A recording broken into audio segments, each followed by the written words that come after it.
بسم اللہ الرحمن الرحیم۔ علم سٹوری دیکھنے والے تمام دوستوں کو السلام علیکم۔ پیارے دوست، پرانے وقتوں کی بات ہے کہ علی اور شکیل دو دوست تھے۔ وہ دونوں ہر وقت ایک دوسرے کے ساتھ ہی رہتے تھے۔ ان کی آپس میں گہری دوستی تھی۔ یہ دوستی اس حد تک تھی کہ کوئی دیکھنے والا تصور نہیں کر سکتا تھا کہ وہ دوست ہیں کہ بھائی۔ وہ ہر وقت اکٹھے رہتے، جہاں کہیں بھی جاتے اکٹھے جاتے۔ سکول میں بھی وہ دونوں ایک ہی کلاس میں پڑھتے تھے۔ ایک دن شکیل نے اپنے دوست علی سے کہا کہ مجھے لگتا ہے کہ تم میری طرح بہادر نہیں ہو۔ علی نے کہا کہ یہ تم کس طرح سے کہہ سکتے ہو؟ اس نے کہا مجھے تم میں بزدلی نظر آتی ہے۔ علی نے کہا کہ مجھے آزما لو، ایسے نہیں ہو سکتا کہ میں بہادر نہ ہوں۔ ان دونوں نے ایک منصوبہ بنایا۔ وہ دونوں سوچ کر کہ ہم بہادر ہیں کہ نہیں، اپنی بہادری کو ثابت کرنے کے لیے جنگل کی طرف نکل گئے اور جنگل کے اس حصے کی طرف بڑھنے لگے جدھر جنگل بہت گھنا تھا۔ وہ ایک دوسرے کو یہ تو کہہ رہے تھے کہ ہم بہت بہادر ہیں، ہمیں کوئی ڈر نہیں، لیکن ان کے دل دھک دھک کر رہے تھے۔ ایک انجانا سا خوف ان کے دلوں میں اٹھتا چلا آ رہا تھا۔ ایک لمحے کے لیے تو انہوں نے سوچا کہ پلٹ جائیں، خام خواہ خطرہ مول لینے کا کیا فائدہ، ہم تو یہاں بس سیر کرنے کے لیے آئے ہیں۔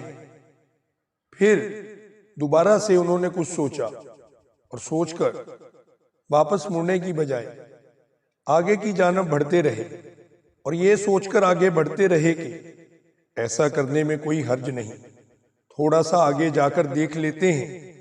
پھر دونوں دوست پھونک پھونک کر قدم بڑھانے لگے۔ زمین پر درختوں سے جھڑے ہوئے پتے بکھرے ہوئے تھے اور خشک ہو کر زرد اور پیلا رنگ اختیار کیے ہوئے تھے۔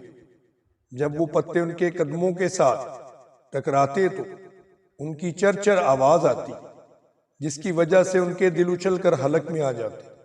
وہ خوفزدہ نظروں سے ایک دوسرے کی طرف دیکھتے رہے، پھر اپنی بے وقوفی پر دل ہی دل میں شرمندہ ہونے لگے۔ وہ جنگل میں کافی دور نکل گئے تھے، مگر ابھی تک خطرے کی کوئی بات محسوس نہ کی تھی۔ جنگل میں ہر طرف خاموشی کا راج تھا، جانوروں اور پرندوں کی آوازیں بھی سنائی نہ دے رہی تھی، ہر طرف سناٹا چھایا ہوا تھا۔ جنگل کی یہ خاموشی انہیں کاٹ کھانے کو دوڑ رہی تھی۔ ان کی آنکھوں میں شدید حیرت تھی کہ جنگل میں کوئی پرندہ تک نظر نہیں آ رہا۔ یہ کیسا خونخوار جنگل ہے جہاں زندگی کے آثار ہی نظر نہیں آ رہے۔ ضرور جنگل کے اس حصے میں کوئی بھید ہے، کوئی اسرار ہے جو یہاں کسی جنگلی جانور اور پرندے کے آثار نظر نہیں آ رہے۔ دونوں آہستہ آہستہ چلتے ہوئے آگے بڑھ رہے تھے۔ پھر کچھ دور جا کر درختوں کا گھنا سلسلہ کم ہونے لگا اور مزید آگے بڑے، پھر اچانک اپنی جگہ پر ٹھٹک کر رک گئے۔ انہوں نے حیرت سے ایک دوسرے کی طرف دیکھا۔ ان کی آنکھوں میں حیرت اور الجھن تھی۔ وہ کتنی ہی دیر دم سادے ایک دوسرے کی طرف دیکھتے رہے۔ پھر شکیل کے لب ہلے، یہ کیا ہے؟ اس ویرانی میں یہ قلعہ نما حویلی کیسی ہے؟ یہاں پر کون رہتا ہے؟ علی کچھ نہ بولا اور خاموش رہا۔ پھر وہ شکیل کا ہاتھ پکڑ کر آہستہ آہستہ آگے بڑھنے لگا۔ وہ اس حویلی کا اسرار معلوم کرنا چاہتا تھا۔ حویلی کافی پرانی تھی، مگر اس پر لگا رنگ و روغن بتا رہا تھا کہ یہ خالی نہیں ہے، بلکہ یہاں پر کوئی رہتا ہے اور یہاں پر زندگی کے آثار پائے جاتے تھے۔ یہی اسرار معلوم کرنے کے لیے وہ حویلی کی طرف بڑھ رہے تھے۔ اب گھنے درختوں کا سلسلہ ختم ہو چکا تھا۔ آگے ایک میدان تھا جہاں کافی دور جا کر وہ حویلی تھی۔ حویلی کافی خوبصورت لگ رہی تھی۔ علی نے شکیل کی طرف دیکھتے ہوئے کہا، میرا خیال ہے کہ اس حویلی میں کوئی رہتا ہے۔ یہ حویلی ویران نہیں لگتی، مگر ہمیں بہت محتاط رہنا ہوگا اور ہر قدم پھونک پھونک کر اٹھانا ہوگا۔ شکیل نے اس بات میں سر ہلاتے ہوئے کہا، علی تم ٹھیک کہہ رہے ہو، یہ حویلی تو بڑی پراسرار معلوم ہو رہی ہے۔ دیکھو اس کا دروازہ کتنا مضبوط ہے اور بند ہے، نہ جانے یہ حویلی کس کی ہے اور یہاں پر کون رہتا ہے۔ وہ دونوں چلتے چلتے میدان میں آ گئے۔ اب حویلی زیادہ دور نہیں تھی، تھوڑی ہی دیر میں وہ حویلی کے قریب پہنچ جاتے۔ آخر چلتے چلتے وہ حویلی کے دروازے کے قریب آ کر رک گئے۔ دروازہ کافی بڑا اور مضبوط تھا۔ انہوں نے دروازے کو دونوں ہاتھوں سے دھکیلا۔ دروازہ اندر سے مضبوطی سے بند تھا۔ علی نے شکیل کی طرف دیکھتے ہوئے کہا، دروازہ تو اندر سے بند ہے، ہمیں واپس چلے جانا چاہیے، کہیں کسی مصیبت میں نہ پھنس جائیں، پھر ہمیں آئے ہوئے کافی دیر ہو چکی ہے، یہ نہ ہو جھیل کے اس طرف آئے ہوئے لوگ واپس چلے جائیں اور جنگل میں کوئی آدمی نہ بچے۔ علی یہ کہہ کر پلٹنے ہی والا تھا کہ انہیں حویلی کے اندر سے آہٹ کی آواز سنائی دی۔ دونوں نے چونک کر دروازے کی طرف دیکھا۔ ایک لمحے کے لیے تو خوف کی شدید لہر ان کے پورے جسم میں دوڑ گئی، ان کے چہرے زرد پڑ گئے اور انہوں نے وہاں سے بھاگنے کی کوشش کی۔ وہ پلٹ کر بھاگنے ہی لگے تھے کہ انہیں چر چر کی آواز سنائی دی۔ انہوں نے خوفزدہ نظروں سے پلٹ کر دیکھا۔ حویلی کا دروازہ کھلتا چلا جا رہا تھا اور حیرت انگیز بات یہ تھی کہ دروازہ کھولنے والا کوئی نظر نہیں آیا۔ اب تو ان کے چہرے خوف سے زرد پڑ گئے، ان کے حلق سوکھ گئے اور وہ سوچنے لگے کہ دروازہ کس نے کھولا ہے اور حویلی کے اندر رہنے والوں کو کیسے پتا چلا کہ باہر کوئی آیا ہے۔ یہ بات ان کی سمجھ میں نہ آ رہی تھی۔ اتنے میں حویلی کے اندر ایک نرم اور مدھم سی آواز ابھری، حویلی کے ننھے مہمانوں خوش آمدید، اندر آ جاؤ، ڈرنے کی کوئی بات نہیں، تم اس حویلی کے مہمان اور حویلی کے دروازے مہمانوں کے لیے ہر وقت کھلے رہتے ہیں۔ اس کے ساتھ ہی انہیں حویلی کے دروازے میں ایک خاتون کھڑی نظر آئی جس نے سیاہ رنگ کا لباس پہن رکھا تھا، اس کا چہرہ بھی نقاب میں چھپا ہوا تھا۔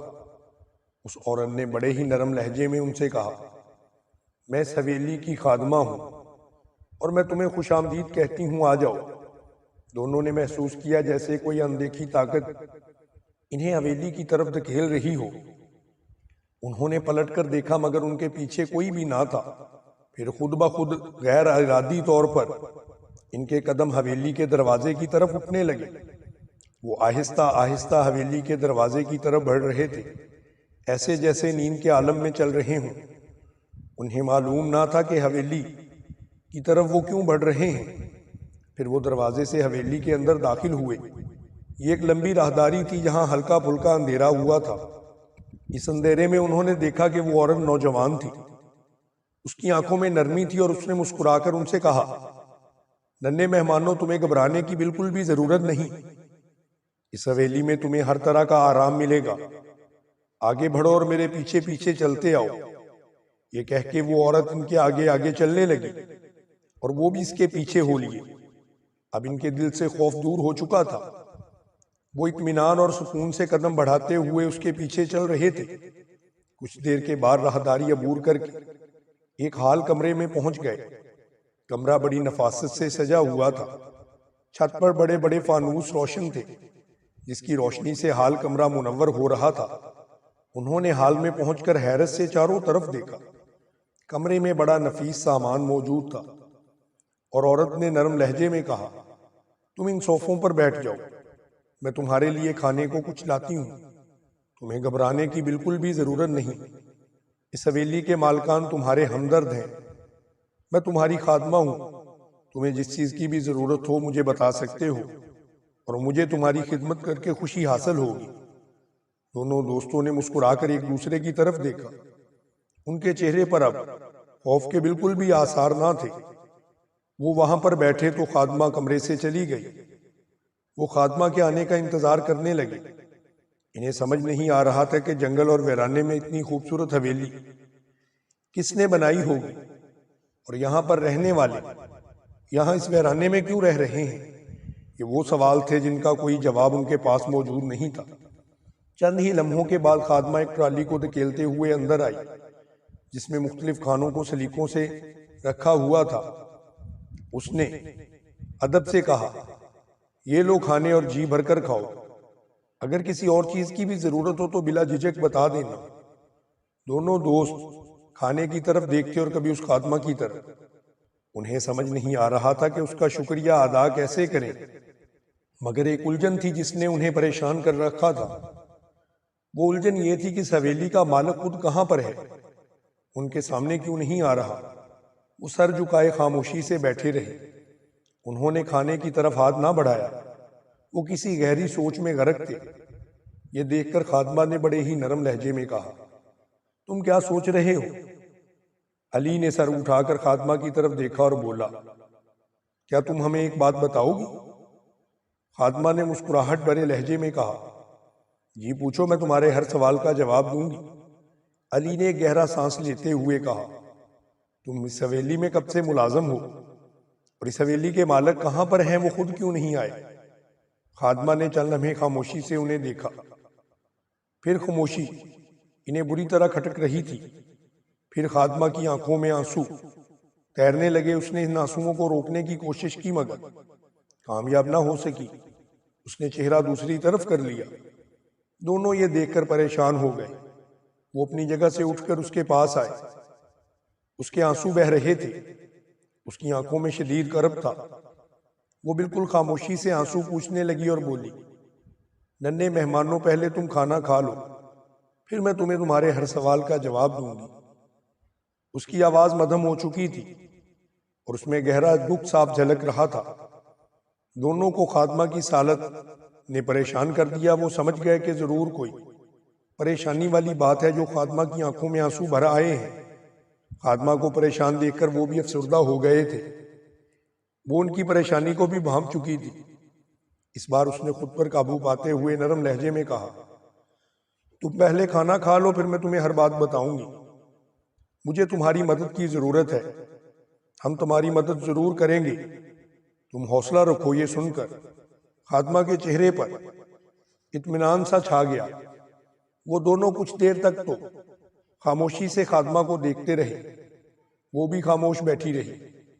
پھر اس کے لب ہلے اور اس نے بڑے مدھم لہجے میں کہا، کھانا کھا لو، میں تمہارے پاس ہی ہوں، کسی چیز کی ضرورت ہو تو مجھے بتا دینا۔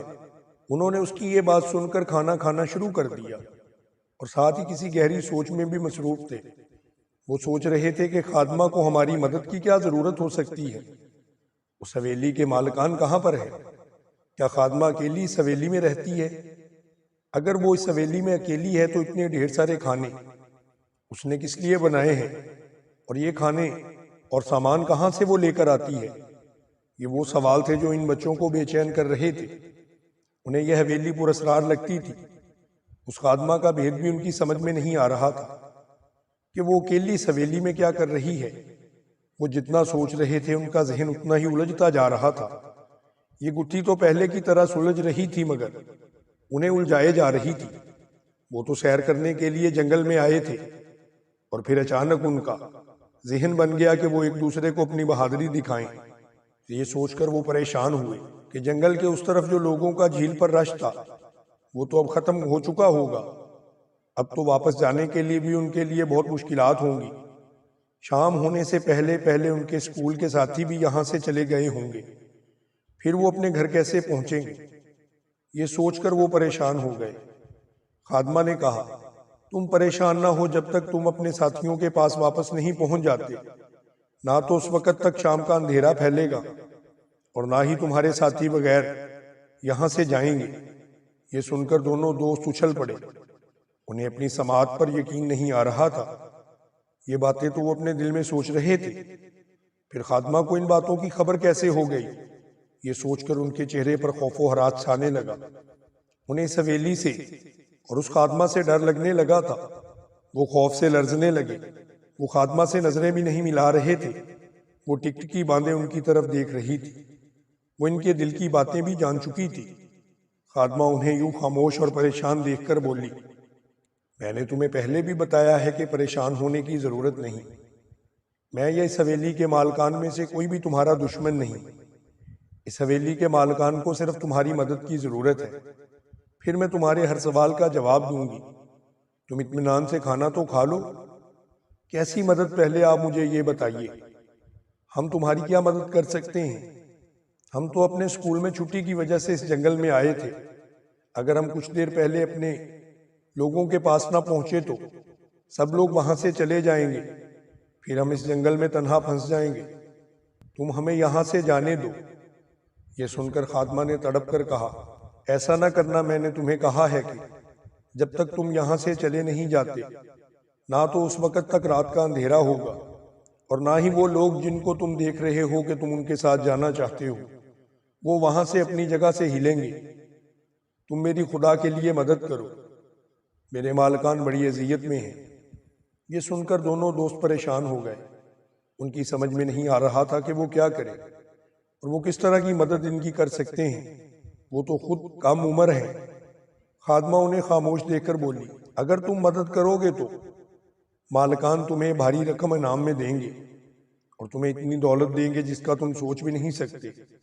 یہ سن کر علی نے کہا، ہمیں کسی قسم کا انعام نہیں چاہیے اور نہ ہی ہمیں دولت کا لالچ ہے، بس ہم یہاں پر مزید نہیں رک سکتے، ہم یہاں سے جا رہے ہیں۔ تمہارا بہت شکریہ کہ تم نے ہمیں اچھے اچھے کھانے کھلائے۔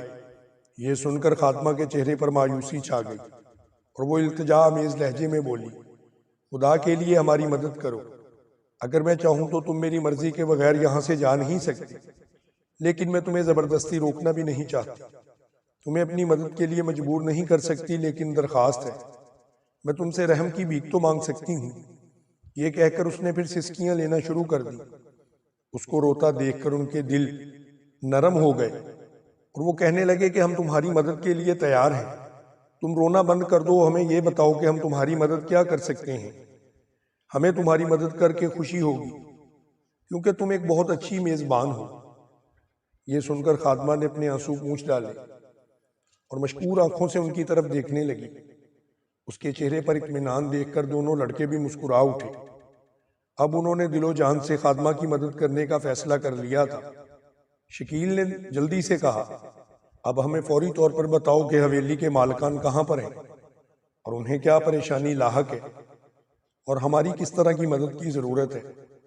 خادمہ نے گہرا سانس لیا اور بولی، آؤ میں تمہیں اس حویلی کے مالکان کی طرف لے کر چلتی ہوں، تم نے خود ہی دیکھ لینا ہے کہ وہ کس پریشانی میں مبتلا ہے اور تمہاری مدد کی کتنی ضرورت ہے۔ وہ پچھلے کئی سالوں سے مصیبت میں پھنسے ہوئے ہیں۔ یہ کہہ کر خادمہ پلٹی اور انہیں اپنے پیچھے آنے کا اشارہ کیا۔ وہ اٹھ کر اس کے پیچھے چلنے لگے۔ خادمہ انہیں ایک راہداری میں لے آئی۔ اس راہداری میں گہری روشنی ہو رہی تھی۔ وہ انہیں لے کر ایک دروازے کے قریب رکی، پھر مدھم آواز میں بولی، یہ کسی کمرے کا دروازہ نہیں بلکہ اس دروازے کے دوسری طرف ایک زینہ نیچے تہہ خانے کی طرف جاتا ہے۔ اس حویلی کے مالکان اس تہہ خانے میں موجود ہیں، آؤ میرے ساتھ۔ یہ کہہ کر اس نے دروازہ کھولا اور نیچے زینے اترنے لگی۔ نیچے ہلکی ہلکی روشنی تھی۔ دونوں دوست بھی اس کے پیچھے پیچھے زینے طے کرنے لگے۔ زینوں کے اختتام پر وہ ایک ہال نما کمرے میں پہنچ گئے۔ اس کمرے کی چھت پر بھی بڑے بڑے فانوس لٹک رہے تھے۔ یہ ہال کمرہ بھی اوپر والے ہال کمرے کی طرح سجا ہوا تھا۔ یہاں بھی بڑا قیمتی اور نفیس سامان موجود تھا جو یہاں رہنے کے ذوق کا پتہ دے رہا تھا۔ ہال کمرے میں پہنچ کر دونوں نے بغور کمرے کا جائزہ لیا۔ اب خادمہ نے انہیں اپنے ساتھ آنے کا اشارہ کیا اور وہ حیران تھے کہ اس حویلی کے مالکان تو یہاں بھی نہیں ہیں، جبکہ خادمہ نے کہا تھا وہ نیچے تہہ خانے میں موجود ہیں۔ اب انہیں ہلکا سا خوف محسوس ہونے لگا تھا۔ وہ یہ سوچنے لگے تھے کہ خادمہ کہیں انہیں دھوکہ تو نہیں دے رہی۔ ابھی یہ بات وہ سوچ ہی رہے تھے کہ خادمہ نے پلٹ کر ان کی طرف دیکھا اور بولی، اپنے دل سے ہر قسم کا خدشہ نکال دو، میں تمہیں دھوکہ نہیں دے رہی اور نہ ہی تمہیں دھوکہ دینا چاہتی ہوں۔ تم تو ہمارے محسن ہو اور ہم احسان فرموش نہیں کہ اپنے محسنوں کے ساتھ برا سلوک کریں۔ خادمہ نے جب یہ کہا تو ان کو شدید جھٹکا لگا اور وہ حیران تھے کہ ان کے چہرے سے دیکھ کر خادمہ کس طرح سے پتہ چلا لیتی ہے کہ وہ کیا سوچ رہے ہیں۔ خادمہ نے پلٹ کر ان کی طرف مسکراتے ہوئے دیکھا اور بولی، تم حیران کیوں ہو رہے ہو؟ تم مجھے نیک اور شریف بچے معلوم ہوتے ہو، تم نے کبھی کسی کو دکھ نہیں دیا، اس لیے تمہیں بھی کوئی تکلیف نہیں پہنچے گی۔ وہ چلتے چلتے ایک دروازے تک پہنچ گئے۔ خادمہ نے کمرے کا دروازہ کھول کر اندر داخل ہونے کا اشارہ کیا۔ اس کے ساتھ ہی وہ بھی کمرے میں داخل ہو گئے۔ کمرے میں ہر طرف گھپ اندھیرا تھا، ہاتھ کو ہاتھ دکھائی نہیں دے رہا تھا۔ وہ دم سادے اندھیرے میں ادھر ادھر دیکھ رہے تھے مگر انہیں کچھ بھی دکھائی نہ دے رہا تھا، صرف خادمہ کے سانس لینے کی آواز سنائی دے رہی تھی۔ اس اندھیرے اور خاموشی میں خادمہ کی آواز گونجی، گھبرانا نہیں ہے ننھے مہمانوں، میں بھی یہاں روشنی کیے دیتی ہوں، یہ کمرہ اسی طرح تاریکی میں ڈوبا رہتا ہے۔ جب میں اس کمرے میں آتی ہوں تو کچھ دیر کے لیے روشنی کر دیتی ہوں۔ میں کچھ دیر اس کمرے میں ٹھہرتی ہوں، پھر واپس چلی جاتی ہوں، اور میرا یہ روز کا معمول ہے۔ اس کے بعد کمرے میں خاموشی چھا گئی۔ پھر اگلے ہی لمحے کمرہ روشن ہو گیا۔ پھر جو انہوں نے کمرے کا منظر دیکھا تو ان کے رونگٹے کھڑے ہو گئے۔ خوف و دہشت سے وہ کانپ کر رہ گئے۔ ان کے جسم پسینے سے بھیگ چکے تھے، جسم پر لرزہ طاری تھا اور آنکھوں میں خوف سمٹ آیا تھا۔ انہوں نے پھٹی پھٹی نگاہوں سے ایک دوسرے کی طرف دیکھا، پھر تڑ سے گرے اور بے ہوش ہو گئے۔ یہ دیکھ کر خادمہ جلدی سے ان کی طرف بڑھی۔ وہ جانتی تھی کہ کمرے کا یہ منظر دیکھ کر ان بچوں پر یہی اثر ہوگا، اس لیے وہ پہلے ہی انتظام کر چکی تھی۔ اس نے اپنے لباس میں سے جو چھوٹی چھوٹی شیشیاں نکالی، اس نے ڈھکن کھول کے ان دونوں کے ناک سے لگا دی۔ اسی طرح سے دونوں نے جسم میں حرارت پیدا کر کے اپنے آپ کو تھوڑا سا ہلایا اور پھر آنکھیں کھول دی۔ ان کی آنکھوں میں ابھی تک خوف و ہراس چھایا ہوا تھا، جسم ہولے ہولے کانپ رہا تھا۔ خادمہ نے کہا کہ تمہیں گھبرانے کی ضرورت نہیں ہے، تمہیں بالکل بھی نقصان نہیں پہنچے گا۔ اب تم یہ سب کچھ اپنی آنکھوں سے دیکھ ہی چکے ہو، کیا اب بھی تم میری مدد نہیں کرو گے؟ دونوں نے پھٹی پھٹی نگاہوں سے خادمہ کی طرف دیکھتے ہوئے کہا۔ وہ منظر اتنا بھیانک تھا کہ اسے وہ بھول نہیں پائے تھے۔ خوف سے ان کے جسم لرز رہے تھے اور ان کے حواس ان کے قابو میں نہ تھے۔ پھر آہستہ آہستہ ان کا خوف کم ہونے لگا۔ کمرے کا منظر واقعی بڑا خوفناک تھا۔ انہوں نے دیکھا کہ کمرے میں 4 مسہریاں پڑی ہوئی ہیں۔ ہر مسہری پر ایک سرکٹی لاش پڑی ہوئی ہے۔ اس میں سے ہر ایک لاش مرد کی تھی، ایک عورت کی اور 2 بچوں کی۔ اس کمرے میں دیوار کے ساتھ کھونٹی پر لگے ہوئے سر لٹک رہے تھے، جن سے خون کی بوندیں ٹپک رہی تھی۔ یہ منظر دیکھ کر انہیں جھرجھری سی آ گئی۔ انہوں نے معنی خیز انداز میں خادمہ کی طرف دیکھا تو خادمہ بولی، اس حویلی کے مالک، اس کی بیوی اور بچوں کی سرکٹی لاشیں ہیں، تمہیں ان کی مدد کرنا ہوگی۔ ایک ظالم جادوگر نے ان کے سر کاٹ کر یہاں دیوار پر لٹکا دیے ہیں، تمہیں یہ سر ان کے دھڑ کے ساتھ رکھنا ہوں گے، پھر یہ پہلے کی طرح زندہ ہو جائیں گے۔ یہ سن کر علی نے کہا، یہ کام تو تم خود بھی کر سکتی ہو، پھر تمہیں ہماری مدد کی کیا ضرورت ہے؟ خادمہ نے یہ سن کر کہا، یہ کام اتنا آسان نہیں جتنا تم سمجھ رہے ہو۔ پہلی بات تو یہ ہے کہ میں بھی ان کی طرح ایک سرکٹی لاش ہوں۔ یہ سن کر دونوں حیرت سے اچھل پڑے اور بولے کہ مگر تمہارا سر تو تمہارے جسم کے ساتھ ہے اور تم کہہ رہی ہو کہ تم سرکٹی لاش ہو، یہ کیا معمہ ہے؟ خادمہ نے سرداب بھر کر کہا، ہاں یہ حقیقت ہے، میں بھی انہی کی طرح ایک سرکٹی لاش ہوں۔ میں نے اپنے چہرے پر جو نقاب اوڑھ رکھا ہے وہ سر اسی نقاب کے ذریعے سے بندھا ہوا ہے۔ اس ظالم جادوگر نے میرا سر کاٹنے کے بعد اس نقاب کی مدد سے میرے جسم کے ساتھ اس کو باندھ دیا۔ اگر میں یہ نقاب اتاروں تو میرا سر نیچے جا گرے گا، اس لیے میں ہر وقت نقاب پہنے رکھتی ہوں۔ علی نے یہ سنا تو بولا، پھر تم نقاب کی مدد سے ان کے سر بھی ان کے جسموں کے ساتھ کیوں نہیں جوڑ دیتی؟ خادمہ نے ایک سرد سانس بھرا اور بولی، اس لیے کہ میرا سر جادو کے نقاب کی مدد سے جڑا ہوا ہے، اور یہ جادو کا نقاب بھی جادوگر نے ہی مجھے پہنایا ہے۔ میرے پاس دوسرا نقاب نہیں، ورنہ میں ایسا ضرور کرتی۔ دونوں دوستوں نے یہ سنا تو حیرت سے ایک دوسرے کی طرف دیکھنے لگے۔ پھر شکیل نے کہا، کیا ان کے سر بھی نقاب کی مدد سے جڑ سکتے ہیں؟ ایسا نہیں ہو سکتا، ان کے سروں کو ان کے جسموں سے جوڑنے کے لیے پہلے اس جادوگر کا خاتمہ کرنا پڑے گا، پھر اس کا سارا طلسم فنا ہو جائے گا۔ اس ظالم جادوگر کا طلسم فنا ہوتے ہی جو ہی یہ سر ان کے دھڑوں کے ساتھ لگائے جائیں گے، ان کے سر دھڑوں کے ساتھ خود بخود جڑ جائیں گے۔ دونوں دوست حیرت بھری نظروں سے ایک دوسرے کی طرف دیکھنے لگے۔ اس کا مطلب تھا اب انہیں اس ظالم جادوگر کا مقابلہ کرنا ہوگا اور اسے ہلاک کرنا ہوگا۔ یہ سوچ کر ہی وہ خوف سے لرز اٹھے۔ وہ چھوٹے بچے تھے، ایسے ظالم جادوگر کا مقابلہ کیسے کر پائیں گے؟ وہ یہ سوچ رہے تھے۔ خادمہ نے ان کے خطرے کو بھانپ لیا۔ اس نے گہری نظروں سے ان کی طرف دیکھتے ہوئے کہا، تم اس جادوگر کا مقابلہ کر کے اسے ہلاک کرنے میں کامیاب ہو جاؤ گے، تمہیں کوئی نقصان نہیں پہنچے گا۔ علی نے خادمہ کی طرف دیکھتے ہوئے پوچھا، وہ جادوگر کہاں ملے گا؟ ہم اسے جا کر ہلاک کر دیتے ہیں۔ خادمہ نے کہا، میرے ساتھ آؤ، میں تمہیں جادوگر تک پہنچنے کا راستہ دکھاتی ہوں۔ راستہ بڑا خطرناک ہے۔ یہ کہہ کر انہیں اپنے پیچھے آنے کا اشارہ کر دیا۔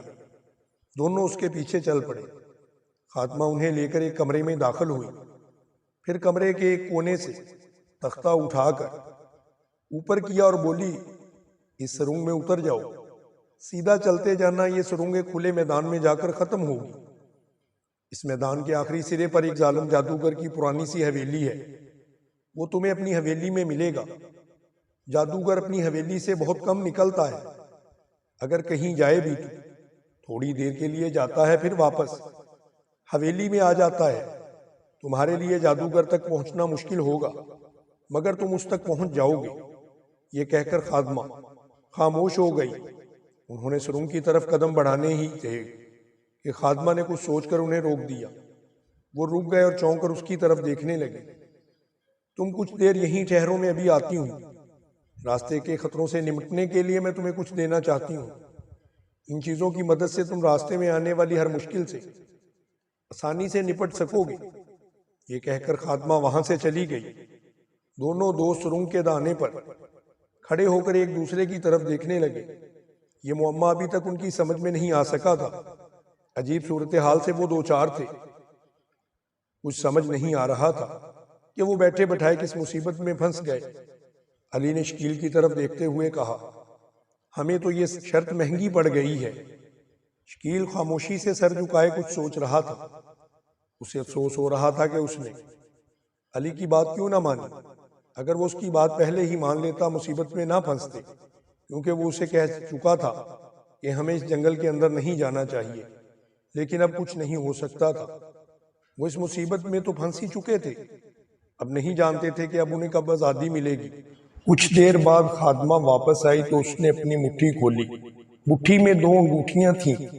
اس نے دونوں کو ایک ایک انگوٹھی تھما دی اور بولی، اسے معمولی انگوٹھی نہ سمجھنا، یہ کراماتی انگوٹھیاں ہیں۔ اس حویلی کے مالک کے دادا کو ایک صاحب کرامت بزرگ نے دی تھی۔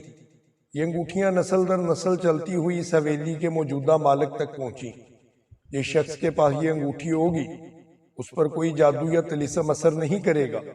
تم یہ انگوٹھیاں اپنی اپنی انگلی میں پہن لو، ان کی کرامات کو تم خود ہی دیکھ لو گے۔ یہ کہہ کر خادمہ خاموش ہو گئی۔ دونوں نے خادمہ سے انگوٹھیاں لے کر اپنی اپنی انگلیوں میں پہن لی، پھر اجازت طلب نظروں سے خادمہ کی طرف دیکھنے لگے۔ خادمہ نے سر ہلا کر انہیں جانے کا اشارہ کیا۔ اجازت پا کر دونوں اس سرنگ میں داخل ہو گئے۔ سرنگ میں ہلکی ہلکی روشنی ہو رہی تھی۔ حیرت کی بات یہ تھی کہ سرنگ میں کوئی روشنی کے لیے سورس نہ تھا، پھر بھی سرنگ میں روشنی موجود تھی۔ یہ بات ان کے لیے بہت حیران کن تھی۔ وہ حیرت کے عالم میں آگے بڑھتے چلے گئے۔ سرنگ کافی طویل تھی۔ وہ کتنی ہی دیر اس سرنگ میں چلتے رہے تھے، مگر سرنگ ختم ہونے کا نام ہی نہ لیتی تھی۔ شیطان کی آنکھ کی طرح یہ لمبی ہوتی چلی جا رہی تھی، مگر انہوں نے ہمت نہ ہاری اور چلتے رہے۔ کچھ دیر بعد انہیں لگا کہ سرنگ کی روشنی گہری ہوتی جا رہی ہے۔ شاید اس رنگ کا دوسرا دہانہ قریب آ رہا تھا، اس لیے سرنگ میں روشنی تیز ہو گئی تھی۔ اب انہوں نے قدم تیزی سے بڑھانے شروع کر دیے، اور جو آگے بڑھتے جا رہے تھے سرنگ میں روشنی بڑھتی جا رہی تھی۔ پھر انہیں کچھ ہی دور سرنگ کا دہانہ دکھائی دیا، جہاں سے روشنی تیزی سے سرنگ میں داخل ہو رہی تھی۔ یہ دیکھ کر ان پر جوش اور ہیجان کی کیفیت طاری ہو گئی۔ وہ لمبے لمبے ڈگ برتے ہوئے آگے بڑھتے چلے جا رہے تھے۔ چلتے چلتے وہ غار کے دوسرے دہانے تک جا پہنچے، پھر سرنگ سے باہر آ گئے۔ سامنے تحت نگاہ وسیع و عریض میدان تھا۔ یہ بالکل خشک میدان تھا، سبزے کا ایک پتا بھی وہاں پر موجود نہ تھا۔ زمین پتھریلا محسوس ہو رہی تھی۔ انہوں نے دائیں بائیں دیکھا اور دور تک کوئی چیز نظر نہیں آئی۔ خادمہ نے کہا تھا کہ اس میدان کے آخری سرے پر ظالم جادوگر کی پرانی سی حویلی ہے، لیکن انہیں چٹیل میدان کے اندر حویلی دکھائی نہ دی۔ اب علی نے شکیل کی طرف دیکھا اور بولا، شکیل، یہاں تو چاروں طرف میدان ہی میدان ہے، جادوگر کی حویلی تو کہیں دکھائی نہیں دے رہی۔ میدان بھی ایسا ہے کہ ختم ہونے کا نام نہیں لے رہا۔ اب ہمیں کیا کرنا چاہیے؟ شکیل نے سامنے دیکھتے ہوئے کہا، ہمیں میدان کے آخری کنارے تک جانا ہوگا۔ اس وقت تو ہم میدان کے پہلے کنارے پر کھڑے تھے نا، نہ جانے میدان کا دوسرا کنارہ کتنی دور ہے اور کہاں پر ہوگا۔ ہمیں دوسرے کنارے کی تلاش میں آگے بڑھنا ہوگا، یہاں کھڑے کھڑے تو کوئی اندازہ نہیں لگایا جا سکتا۔ علی نے سر ہلاتے ہوئے کہا، کہہ تو تم ٹھیک رہے ہو، آج تو تم نے بڑی عقل مندی کی باتیں کی ہیں۔ شکیل نے اتراتے ہوئے کہا، میں تو شروع سے ہی ذہین ہوں، بس تمہیں دیر سے پتہ چلا ہے، پھر اس میں میرا کیا قصور۔ یہ سن کر علی منہ ایک طرف بنانے لگا۔ ابھی وہ چند قدم ہی چلے ہوں گے کہ انہیں یوں لگا جیسے ان کے قدموں تلے سے زمین نکلتی جا رہی ہو۔ انہوں نے گھبرا کر اپنے قدموں کی طرف دیکھا تو ان کی گھٹی گھٹی چیخ سی نکل گئی۔ ان کے قدموں کی زمین نرم ہو کر گھومتے ہوئے نیچے جا رہی تھی۔ یہ پتھریلی زمین کا خوفناک بنور تھا۔ مٹی نیچے جا رہی تھی اور وہ بھی اس گڑھے میں پھنس کر نیچے گرتے چلے جا رہے تھے۔ انہوں نے خود کو بچانے کی بڑی کوشش کی، ہاتھ پاؤں مارے، مگر زمین ان کی گرفت میں ہی نہ رہی تھی۔ انہوں نے گھبرا کر آنکھیں بند کر لی کہ کہیں پتھریلی مٹی کے ذرے ان کی آنکھوں میں نہ چلے جائیں۔ انہوں نے خود کو حالات کے رحم و کرم پر چھوڑ دیا۔ اب وہ تیزی سے نیچے گرتے چلے جا رہے تھے۔ پھر کافی دیر بعد ان کے پاؤں سخت زمین سے ٹکرائے۔ انہوں نے چونک کر آنکھیں کھول دی۔ انہوں نے دیکھا کہ وہ زمین پر کھڑے ہوئے ہیں۔ ان کے چاروں طرف ہرا بھرا میدان ہے، ہر طرف روشنی پھیلی ہوئی ہے۔ وہ سوچنے لگے کہ یہ کیسا پاتال ہے جہاں اس قدر سبزہ اور روشنی ہے۔ پھر انہیں کچھ دور ایک خوبصورت باغ دکھائی دیا۔ انہوں نے حیرت سے ایک دوسرے کی طرف دیکھا۔ شکیل نے کہا، پاتال میں باغ، آؤ چلیں اس باغ کو اندر سے دیکھیں، شاید کسی آبادی میں پہنچ جائیں۔ وہ دونوں اس باغ کی طرف چلنے لگے۔ باغ میں داخل ہوئے تو حیران رہ گئے۔ درخت ہرے بھرے تھے اور ان پر رس بھرے پھل لٹکے ہوئے تھے۔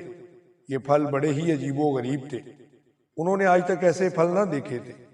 وہ چلتے ہوئے ایک درخت کے قریب آ کر رک گئے۔ اس درخت پر بڑے خوشنما پھل لگے ہوئے تھے۔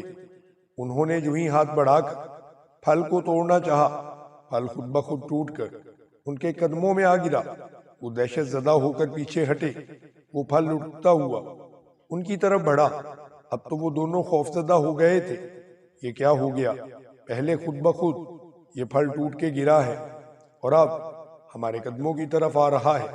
جب وہ پھل کو آتا دیکھ کر خوف سے پیچھے ہٹے تو پھل ان کی طرف بڑھنے لگا، اور جوں جوں پیچھے ہٹتے چلے گئے پھل ان کی طرف مسلسل بڑھ رہا تھا۔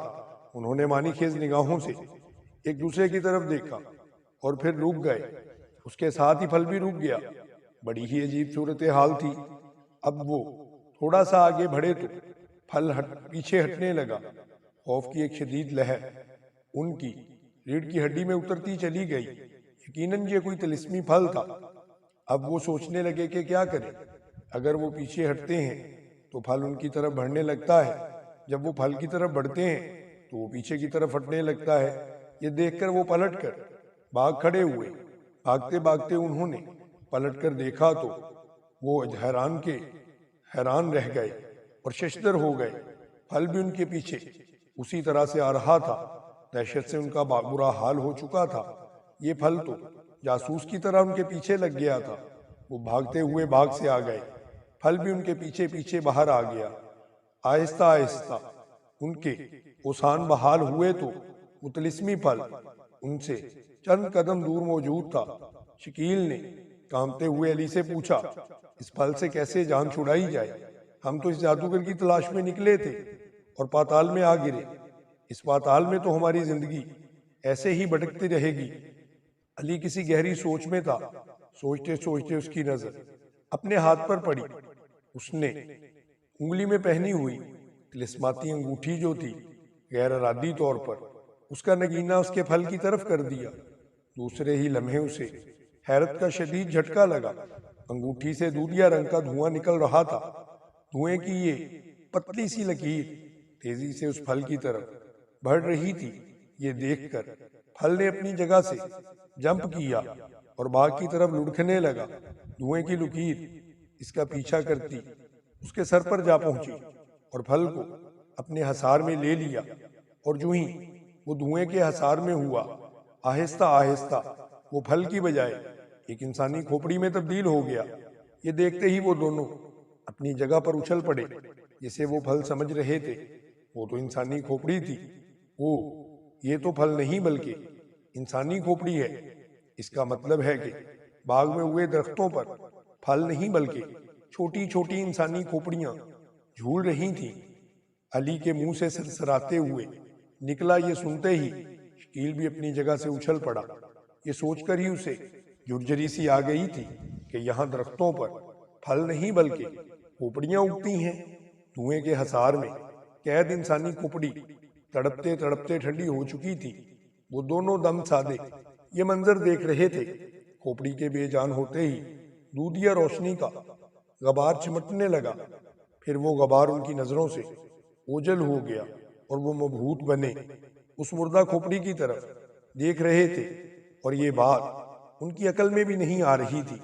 وہ کتنی ہی دیر تک وہاں پر سوچتے رہے، پھر آہستہ آہستہ وہ آگے بڑھے اور آگے بڑھتے چلے گئے۔ چلتے چلتے انہوں نے دیکھا کہ ان سے کچھ فاصلے پر سفید رنگ کی ایک بہت خوبصورت حویلی تھی۔ اس حویلی کو دیکھ کر ٹھٹک کر رک گئے اور بغیر پلک جھپکے سفید حویلی کی طرف دیکھنے لگے۔ حویلی باہر سے بڑی خوبصورت لگ رہی تھی۔ وہ حیرت بھری نظروں سے اس حویلی کی طرف دیکھنے لگے۔ کیا خیال ہے اس حویلی میں نہ چلیں؟ شکیل نے خیال ظاہر کرتے ہوئے کہا۔ علی نے اس بات میں سر ہلایا۔ پھر وہ دونوں اپنے قدموں پر تیز تیز چلتے ہوئے حویلی کی طرف بڑھنے لگے۔ حویلی کے باہر کوئی دربان نہ تھا۔ حویلی خاموشی میں ڈوبی ہوئی تھی۔ اس کے دروازے کا ایک پھٹ آدھا کھلا ہوا تھا۔ دونوں جلدی سے حویلی کے قریب پہنچ گئے۔ پھر دونوں نے ایک دوسرے کی طرف دیکھا، جیسے نگاہوں ہی نگاہوں میں پوچھ رہے ہوں کہ کیا کرنا ہے۔ پھر وہ کچھ سوچے بغیر حویلی میں داخل ہو گئے۔ اب وہ ایک راہداری میں کھڑے تھے۔ یہ ایک لمبی راہداری تھی۔ حویلی کے اندر بھی سناٹا طاری تھا۔ وہ دونوں آہستہ آہستہ بڑھنے لگے۔ راہداری میں کوئی نہیں تھا۔ وہ چلتے چلتے ایک کھلے میدان میں پہنچ گئے، جس کے اختتام پر کمروں کی قطاریں تھیں۔ کھلے میدان کے اوپر کوئی چھت نہ تھی۔ یہاں پر بھی کوئی نہیں تھا۔ پوری حویلی بالکل خالی تھی۔ وہ سوچنے لگے کہ وہ کمروں کے اندر جائیں یا یہیں سے واپس لوٹ جائیں۔ دونوں نے ایک دوسرے کی طرف دیکھا اور پھر علی کچھ دیر خاموشی سے سوچتا رہا اور بولا، اس حویلی میں آ گئے ہیں تو اندر بھی دیکھ لیں، شاید کوئی کام کی بات ہو جائے۔ شکیل نے اس بات میں سر ہلایا۔ دونوں کے دل اندر سے کام بھی رہے تھے۔ وہ اس جادو نگری میں پھنس تو چکے تھے، اب اس جادو نگری کے ہر طلسم کو دیکھنا چاہتے تھے۔ وہ دونوں دبے قدموں سے آگے بڑھنے لگے، پھر ایک کمرے کے دروازے کے قریب جا کر رک گئے۔ دروازہ بند تھا۔ ان کی ہمت نہیں پڑ رہی تھی کہ دروازے کو کھول لیں۔ وہ کافی دیر تک خاموشی سے کھڑے رہے، پھر ہمت کر کے دروازے کو کھولا تو وہ کھلتا چلا گیا۔ وہ محتاط انداز میں کمرے کے اندر جھانکنے لگے۔ یہ کسی کی خوابگاہ معلوم ہو رہا تھا جو بہت ہی خوبصورت تھا۔ انہوں نے گردن آگے کر کے کمرے میں جھانکا، لیکن کوئی نہیں تھا، اس لیے وہ کمرے میں داخل ہو گئے۔ ان کے کمرے میں آتے ہی دروازہ خود بخود بند ہو گیا۔ انہوں نے پلٹ کر دیکھا تو دروازہ مکمل بند تھا۔ ان کے دل دھڑکنے لگے۔ جلدی سے انہوں نے دروازے کی طرف بھاگ کر اسے کھولنا چاہا، مگر وہ اپنی جگہ سے بالکل ٹس سے مس نہ ہوا۔ وہ گھبرا اٹھے تھے۔ وہ جانتے تھے وہ اس کمرے میں قید ہو گئے ہیں اور ایک نئی مصیبت میں پھنس چکے ہیں۔ انہوں نے زور لگا کر ایک بار پھر دروازہ کھولنے کی کوشش کی۔ تم یہ دروازہ نہیں کھول سکو گے، تھک جاؤ گے، مگر دروازہ اسی طرح بند رہے گا۔ کسی عورت کی آواز ان کی سماعت سے ٹکرائی۔ یہ آواز سن کر دونوں اچھل پڑے۔ انہوں نے آنکھیں پھاڑ پھاڑ کر چاروں طرف دیکھا، مگر کمرے میں ان کے سوا اور کوئی نہیں تھا۔ اب وہ خود سے لرز اٹھے، ہاتھ پاؤں کانپ رہے تھے اور بدن بھی ایسے خشک ہو چکا تھا جیسے اس میں خون ہی موجود نہ ہو۔ کمرے میں وہی آواز گونجی، گھبراؤ نہیں، میں تو تمہاری مدد کرنا چاہتی ہوں۔ اگر تم میرا ایک کام کرو تو تمہیں اس حویلی سے بھی آزاد کر دوں گی اور تمہیں ڈھیروں انعام بھی دوں گی، اور اس ظالم جادوگر کے پاس پہنچنے کے لیے تمہاری رہنمائی بھی کروں گی۔ کیا منظور ہے؟ وہ عجیب مصیبت میں پھنس گئے تھے۔ پہلے خادمہ نے ان سے مدد طلب کی تھی، اس کے نتیجے میں وہ اس حویلی کے اندر آپ پھنسے تھے، اور اب اس حویلی میں موجود غیبی عورت سے یہ آواز سن کر وہ سوچ میں پڑ گئے تھے۔ وہ خاموشی سے سوچ رہے تھے کہ اس طرح اگر وہ سب کی مدد کرتے رہے تو وہ کسی کی بھی مدد نہیں کر پائیں گے۔ انہیں کوئی راستہ دکھائی نہیں دے رہا تھا۔ وہ ایک دوسرے کی طرف دیکھ رہے تھے کہ آواز پھر گونجی۔ تم نے جواب نہیں دیا، کیا تم میری مدد کرنے کے لیے تیار ہو؟ اب علی نے ہمت کر کے پوچھا، تم کون ہو اور ہم سے کیا چاہتی ہو؟ ہم تمہاری کیا مدد کر سکتے ہیں؟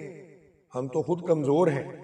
اگر تمہیں مدد کی ضرورت ہے تو اپنی مدد کے لیے کسی طاقتور کو بلا لاؤ۔ کمرے میں پھر آواز گونجی، میری مدد تم ہی کر سکتے ہو، مجھ سے ڈرو نہیں۔ مجھے بھی اس ظالم جادوگر نے ہی یہاں پر قید کر رکھا ہے۔ اس نے اپنے جادو سے میرے جسم کو غائب کر دیا ہے، اب میں کسی کو نظر نہیں آتی۔ اگر تم میری مدد کرو تو مجھے میرا غائب جسم پھر سے مل جائے گا، پھر میں تمہارے ساتھ مل کر اس ظالم جادوگر کو ختم کرنے میں تمہاری مدد کروں گی۔ دونوں نے جب یہ سنا تو انہوں نے کہا کہ ہم تو مصیبت میں پھنس گئے ہیں، آخر ہم کس کس کی مدد کریں گے؟ تمہارا کیا خیال ہے؟ کہیں یہ عورت ہمیں دھوکہ تو نہیں دے رہی کہ اس عورت کو اس ظالم جادوگر نے ہمیں منزل سے بھٹکانے کے لیے بھیجا نہ ہو؟ ہمیں اس عورت سے محتاط ہونا ہوگا۔ علی نے اس کی بات سن کر ہولے سے سر ہلایا اور پھر بولا، مگر اس بات کا کیسے پتا چلے کہ یہ عورت ہمیں دھوکہ دینے کی کوشش کر رہی ہے یا واقعی ہماری مدد کی ضرورت ہے؟ ہمارے پاس اس عورت پر اعتماد کرنے کے علاوہ اور کوئی چارہ بھی تو نہیں۔ ہمیں اس پر اعتماد کرنا ہوگا، مگر اس سے محتاط بھی رہنا پڑے گا۔ آپس میں مشورہ کرنے کے بعد شکیل نے کہا، کیا تم اس حویلی میں اکیلی رہتی ہو؟ بتاؤ ہم سے کیا چاہتی ہو؟ تم ہم سے کس قسم کی مدد چاہتی ہو؟ اب کمرے میں اس عورت کی آواز سنائی دی، تمہارا بہت بہت شکریہ، مجھے واقعی تمہاری مدد کی ضرورت ہے، اور نہ ہی میں تمہیں کسی قسم کا دھوکہ دے رہی ہوں۔ میں تمہیں ظالم جادوگر تک لازمی پہنچا دوں گی۔ ٹھیک ہے، تم اگر ہمیں ایسا کر کے دکھاؤ گی تو ہم بھی تمہاری مدد کریں گے۔ کمرے میں عورت کی آواز گونجی، اس کمرے سے باہر نکل کر دائیں طرف چلنے کے بعد تمہارے بائیں طرف ایک راہداری آئے گی۔ اس راہداری کے اختتام پر ایک کمرہ ہوگا۔ اس کمرے میں سونے کی ایک میز پر چھوٹا سا سبز رنگ کا صندوق رکھا ہوا ہے۔ تم یہ صندوق اٹھا کر اس کمرے میں لے آؤ، باقی تفصیل میں تمہیں صندوق کے آنے کے بعد بتاؤں گی۔ اب جاؤ اور جلدی سے وہ صندوق لے آؤ۔ علی نے ڈرتے ڈرتے کہا، مگر اس کمرے کا تو دروازہ مضبوطی سے بند ہو چکا ہے، ہم اس کمرے سے باہر کیسے جائیں؟ تو اس غیبی عورت نے کہا، تم دروازے کی طرف بڑھو، تمہیں دروازہ کھلا ملے گا، اس کو میں نے ہی بند کیا تھا۔ یہ سن کر دونوں دروازے کی طرف بڑھے اور انہوں نے دروازے کو کھولنا چاہا تو وہ کھل گیا۔ وہ باہر نکلے اور جلدی سے اس جگہ پر پہنچے جس کا اس عورت نے بتایا تھا۔ انہوں نے اندر دیکھا، ایک چھوٹا سا کمرہ تھا جہاں سنہری رنگ کا ایک میز تھا اور ایک چھوٹا سا سبز رنگ کا صندوق اس کے اوپر پڑا ہوا تھا۔ شکیل نے صندوق اٹھایا، پھر وہ دونوں جلدی سے کمرے سے باہر آئے۔ اسی لمحے کمرے کا دروازہ بند ہونے لگا۔ دونوں بھاگتے ہوئے دروازے کے قریب پہنچ گئے۔ اس وقت تک آدھا دروازہ بند ہو چکا تھا۔ دونوں نے برق رفتاری سے کمرے سے باہر آ کر دروازے کے دونوں پھٹ بند ہو گئے۔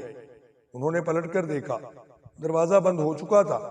انہوں نے خدا کا شکر ادا کیا کہ دروازہ بند ہونے سے پہلے ہی وہ کمرے سے باہر نکل آئے تھے، ورنہ اس کمرے کے قیدی بن کر رہ جانا تھا۔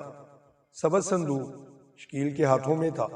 دونوں تیزی سے راہداری میں چلتے ہوئے آگے بڑھنے لگے۔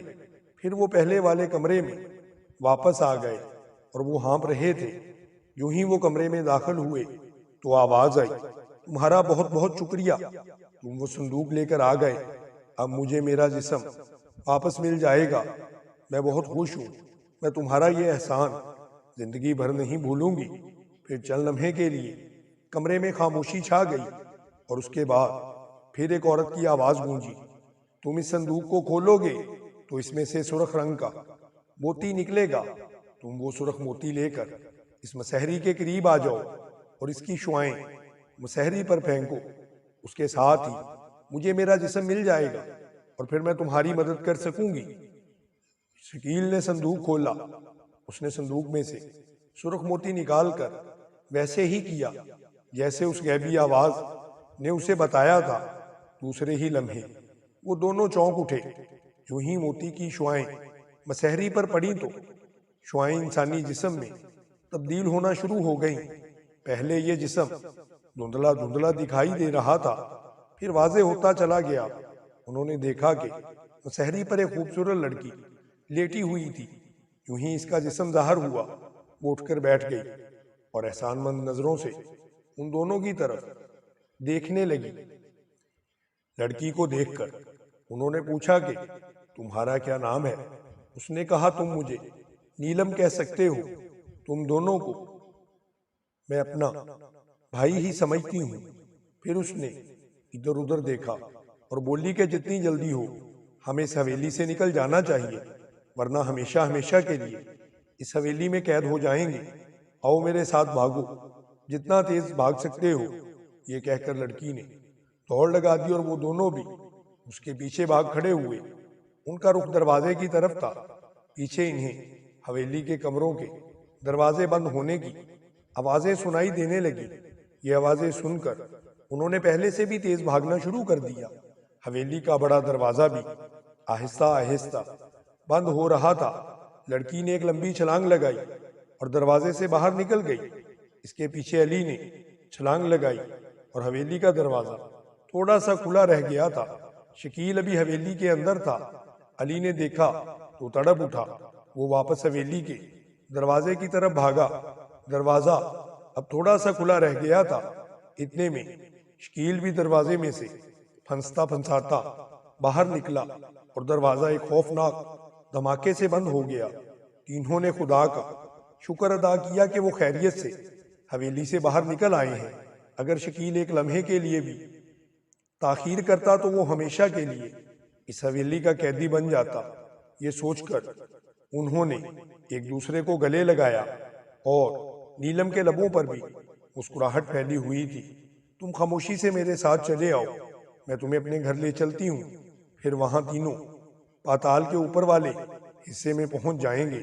پاتال کے اس حصے میں وہ ظالم جادوگر رہتا ہے، پھر ہم تینوں مل کر اسے اپنے انتقام تک پہنچائیں گے۔ وہ تینوں چلتے ہوئے ایک سرخ رنگ کی حویلی کے پاس پہنچ گئے۔ حویلی کا دروازہ بند تھا۔ اس نے ہاتھ بڑھا کر دروازہ کھولا اور اس کے اندر داخل ہو گئی۔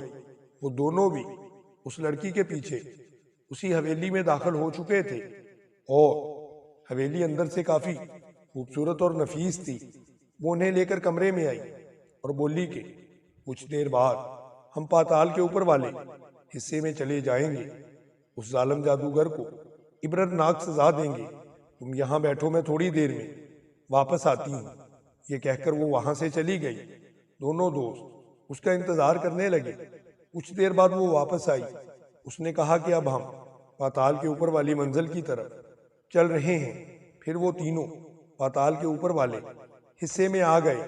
اب وہی پتھریلی زمین تھی جہاں انہوں نے کھوپڑیوں والا باغ دیکھا تھا۔ ان کھوپڑیوں کا سوچ کر ان پر پھر وحشت طاری ہو گئی۔ نیلم انہیں لے کر اس باغ کی طرف بڑھ رہی تھی۔ یہ دیکھ کر ان کے چہروں پر خوف سمٹ آیا اور وہ ٹھٹک کر رک گئے۔ نیلم نے انہیں رکتے دیکھا تو حیرت سے بولی، تم کیوں رک گئے؟ آؤ میرے ساتھ، گھبرانے کی ضرورت نہیں۔ وہ دونوں ہل نہیں رہے تھے۔ نیلم کو حیرت ہو رہی تھی۔ اس نے پیار بھرے لہجے میں کہا، تم رک کیوں گئے؟ آؤ میرے ساتھ، اس باغ کے دوسری طرف وہ راستہ ہے جو اس ظالم جادوگر کی حویلی کی طرف جا رہا ہے۔ شکیل نے ہمت کر کے کہا، یہ باغ بڑا خوفناک ہے۔ یہاں درختوں پر پھل نہیں بلکہ انسانی کھوپڑیاں ہیں نیلم اپنی جگہ سے اچھل پڑی اور حیرت سے ان کی طرف دیکھ کر کہنے لگی، تم یہ کیا کہہ رہے ہو؟ درختوں پر کھوپڑیاں نہیں بلکہ پھل اگتے ہیں۔ تمہیں ضرور غلط فہمی ہوئی ہے، تم خوف کی وجہ سے ایسی باتیں کر رہے ہو۔ میرے ساتھ چلو۔ اب علی نے آگے بڑھ کر کہا، ہم ٹھیک کہہ رہے ہیں، اس باغ کے درختوں پر انسانی کھوپڑیاں ہی تھیں۔ پھر انہوں نے نیلم کو پورا واقعہ سنایا۔ اس کی حیرت کی بھی انتہا نہ رہی۔ پھر اس نے کہا، وہ انگوٹھیاں مجھے بھی دکھاؤ۔ دونوں نے اپنے ہاتھ آگے کر دیے۔ نیلم نے غور سے دونوں انگوٹھیوں کو دیکھا، پھر اس نے کچھ نہ سمجھتے ہوئے سر ہلاتے ہوئے کہا، میرے ساتھ آؤ، تمہارے پاس تو کراماتی انگوٹھیاں ہیں، پھر تم کیوں گھبرا رہے ہو؟ یہ سن کر ان کی ہمت بن گئی اور وہ نیلم کے ساتھ باغ میں داخل ہو گئے۔ باغ کے تمام پھل اسی طرح شاخوں پر تھے اور رس بھرے تھے، پھل لٹک رہے تھے۔ نیلم نے دونوں کو اشارہ کیا، دونوں آگے بڑھتے چلے گئے۔ نیلم کہنے لگی، اگر ایسے ہی ہے تو یہ باغ جو طلسمی ہے یہ جادوگر کا ہی ہوگا، وہ بڑا خطرناک جادوگر ہے۔ علی نے نیلم کی طرف دیکھتے ہوئے پوچھا کہ یہ طلسمی باغ، اس باغ میں سے گزرنا آسان نہیں ہوگا، ہمیں قدم قدم پر مشکلات کا سامنا ہوگا اور ہر قدم پھونک کر اٹھانا ہوگا۔ اس نے کہا کہ تم فکر نہ کرو، یہ معاملہ حل ہو ہی جائے گا۔ یاد رکھو کہ زندگی تو ہمیشہ بہادروں کی زندگی ہی ہوتی ہے، کمزور لوگوں کو کوئی بھی راستہ نہیں دیتا۔ اس لیے اگر تم پختہ عزم کے ساتھ اس جادوگر کو مارنے کے لیے گھر سے نکل کھڑے ہوئے ہو تو یقین کرو کہ ہر جگہ پر اللہ تمہاری مدد کرے گا۔ اس لیے تمہیں کسی سے بھی ڈرنا نہیں چاہیے، اور ہم بہت جلد اس جادوگر کی حویلی تک پہنچ جائیں گے، اور پھر اللہ نے چاہا تو ہم اسے مار کر ان لوگوں کو اس کے چنگل سے چھڑا سکیں گے جو اس کی جادو اور بربریت کا شکار ہوئے ہیں۔ یہ کہہ کر وہ تیز تیز قدم اٹھاتے ہوئے چلنے لگے تاکہ جلد از جلد جادوگر کی حویلی پر پہنچ سکیں۔ دوستوں، پھر کس طرح سے نیلم پری کے ساتھ مل کر دونوں دوستوں نے جادوگر کا مقابلہ کیا، ہم آپ کو اپنی اگلی قسط میں بتائیں گے۔ لیکن اگر آپ ہمارے چینل پر نئے ہیں تو ہمارے چینل علم سٹوری ٹی وی کو سبسکرائب کریں اور بیل آئیکن کو بھی دبا دیں تاکہ ہماری ہر نئی آنے والی ویڈیو آپ کو موصول ہوتی رہے۔ جزاک اللہ۔